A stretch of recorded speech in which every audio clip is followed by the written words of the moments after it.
안녕하세요, 민쌤입니다. 오늘은 학생부 항목 중에서 행동 특성 및 종합 의견 기재에 대해서 설명을 드릴 건데요. 이와 동시에 학생부 평가 기준에 대해서 우리가 알고 있어야 할 몇 가지 사항에 대해서도 함께 살펴보도록 하겠습니다. 행동 특성 및 종합 의견란은 담임 선생님께서 써주십니다. 담임 선생님은 나를 가장 잘 아시는 분이고 또 그렇기에 나의 장점과 단점에 대해서 보여드리기 가장 좋은 분이죠. 그래서 저는 이 항목을 기재할 때 다음의 관점에서 쓰여지길 권장합니다.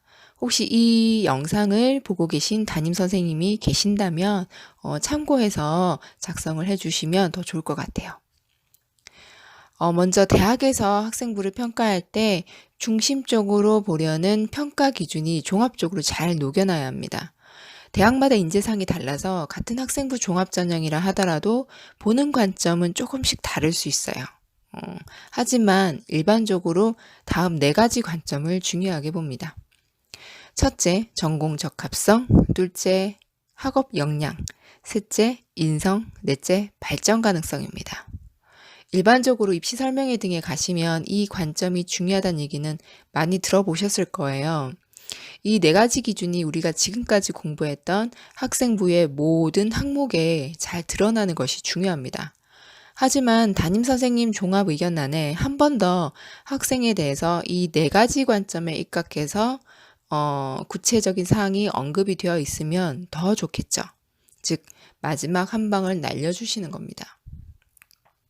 그러니까 전공 적합성을 엿볼 수 있었던 사례, 학업 역량에 대해서 학생이 노력했던 구체적인 사례, 공동체 일원으로서 보여줬던 아이의 인성, 그리고 현재보다 더 질적으로 높은 단계로 성장할 수 있음을 보여주는 발전 가능성에 대해서 모두 각각의 에피소드나 소견을 적어주시는 거죠.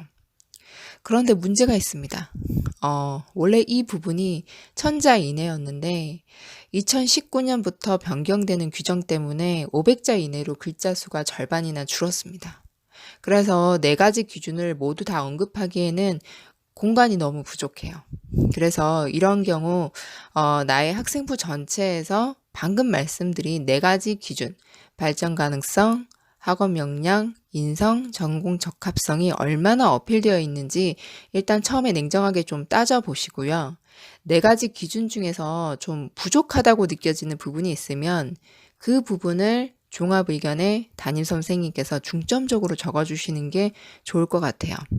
예를 들면 전공 적합성이나 학업 역량, 발전 가능성에 대한 부분은 다른 학생부 항목에 잘 어필이 되어 있는데 인성을 부각시킬 수 있는 기록이 만약에 좀 부족해 보인다면 담임 선생님께서 종합 의견란에 그 부분을 중점적으로 500자 이내에서 큰 비중을 두고 기록을 해주시는 거죠. 물론 학생부는 여러분이 아니라 담임 선생님께서 작성하시는 것이라 내가 원하는 의도대로 반드시 기록을 할 수 있는 건 아닙니다. 하지만 학급 내의 활동과 그리고 담임 선생님과의 상담을 통해서 좀 이런 부분이 좀 부각되도록 어필할 수 있는 기회가 있을 거예요.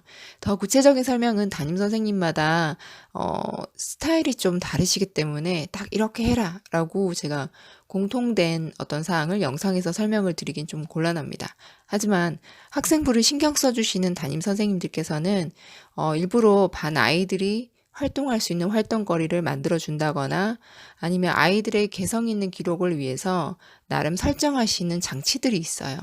그 장치들을 통해서 여러분들을 잘 담임 선생님께 표현하시기 바랍니다.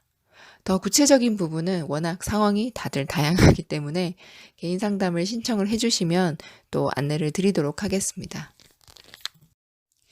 지금까지 여러 영상들을 통해서 학생부 주요 항목 관리 방법에 대해서 이야기를 나눠봤습니다. 화면에 보시다시피 우리가 살펴본 이 주요 항목에서 잊지 말아야 할 게 있습니다. 바로 각 항목 간 기록들이 연결돼서 학생에 대한 평가가 하나의 캐릭터로 일관된 표현이 나와야 학생부의 신뢰성이 올라가겠죠. 우리 학생들이 학교마다 조금씩 다르겠지만, 우리 학생마다 또 다르겠지만, 일반적으로 고등학교를 졸업하면서 한 20명 내외의 선생님들로부터 평가를 받는다고 해요. 상식적으로 그 여러 명의 선생님들이 작성한 아이에 대한 관찰 기록에서 비슷한 평가를 찾게 되는 게 좋겠죠. 어, 선생님들의 기록이 만약에 한 학생을 평가하는데 상반된 기록을 한다면 아무래도 평가자의 입장에서는 그 학생부 자체에 대한 신뢰성이라든지 어떤 기록을 어떻게 얼마만큼 믿어야 될지 조금 혼란이 생길 것 같아요. 그래서 이런 연결해서 항목 간 연결해서 일관성 있는 그런 하나의 캐릭터로 표현되는 게 중요하다는 걸 좀 강조를 드리고 싶습니다. 예를 들면 우리 학생이 공대 계열을 희망하는 친구라면 다른 과목은 몰라도 수학과 교과 내신 당연히 일반고 기준으로 했을 때 1, 2등급 정도 나오는 게 좋겠죠. 그리고 과목별 세부 특기 사항과 동아리 활동에서 해당 과목과 분야에 대한 역량이나 흥미를 볼 수 있는 기록들이 함께 따라주는 게 좋겠죠. 더불어 이공계를 희망하는 학생이니까 독서 활동에도 관련 분야의 진로와 관련된 책 또는 탐구 활동을 하면서 읽었던 책들이 책 리스트에 그대로 드러나는 게 좋겠죠. 그러니까 수학과 과목 그 담당하는 그 지도교사 선생님들, 그러니까 세특을 쓰시겠죠. 그리고 이제 과학 동아리 지도교사 선생님, 동아리란을 써주시겠죠. 이런 선생님들의 학생부 기록에 같은 시기에 일관성 있게 나온다면 조금 더 신뢰성 있는 학생부로 표현되지 않을까요? 다음 시간에는 학생부 관리에 있어서 정말 중요한 한 가지에 대해서 말씀드리려고 해요. 그게 뭔지 궁금하시죠? 제가 학생부 관련 컨설팅을 하면서 특히 학생부 정보가 취약한 지방 학생들에게 흔히 찾았던 문제점이고요.